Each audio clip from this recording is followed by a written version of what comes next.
ஹே tears, நம்ம already பார்த்த தோட்டத்து வீடியோட கண்டினியூட்டி தான் இது. இந்த பக்கம் பார்த்தீங்கன்னா 2, 3 கொய்யா மரம் வச்சிருக்கோம். பட் என்னதான் தண்ணி விட்டாலும் ரொம்ப நாளா சரியாவே வளராம இருந்துச்சு. அப்புறம் டாடி அதை சுத்தி பெருசா பழம்லாம் விட்டு தேங்க தண்ணி விட்டதும் கடகடன் வளர ஆரம்பிச்சது. அதுக்கு பக்கத்திலேயே செம்பருத்தி பூச்செடி வச்சிருக்கோம். இதோட பூ இலையெல்லாம் பறிச்சு நாங்க ஹேர் பேக், ஹேர் ஆயில் எல்லாம் செஞ்சுப்போம். எங்க தோட்டத்திலேயே எனக்கு ரொம்ப பிடிச்சது வாழை மரம். சின்ன வயசுல எல்லாம் எனக்கு வாழை இலையில சாப்பிடுறது ரொம்ப பிடிக்கும். இப்போ எங்க வீட்டு குட்டீஸ்க்கும் பிடிக்கும். ஸோ எப்பவாச்சும் லீவ் விட்டாலே போதும் ஃபேமிலியோட சேர்ந்து வாழை இலையில சாப்பிடுறது. அங்க பாருங்க எவ்வளவு கியூட்டா தார் விட்டுருக்குன்னு. இது கற்பூர வாழைப்பழம், ரொம்ப டேஸ்டா இருக்கும். அடுத்து ஒரு 3 சாத்துக்குடி மரம் வச்சிருக்கோம்.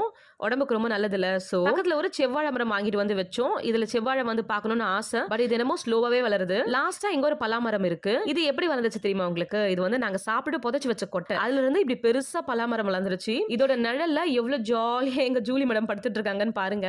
நீங்க ஃபர்ஸ்ட் மேடம்க்கு மேக்கப் பாருங்க. இந்த மேக்கப் ஆர்டிஸ்ட் யாருன்னா அதுவும் எங்க டாடி தான். சரியான குசுமு பிடிச்சவரு, ஹியூமர் சென்ஸ் ரொம்ப அதிகம். அப்பாவோட செல்ல பிள்ளையா அது அவரோடவே சுத்திட்டு இருக்கும்.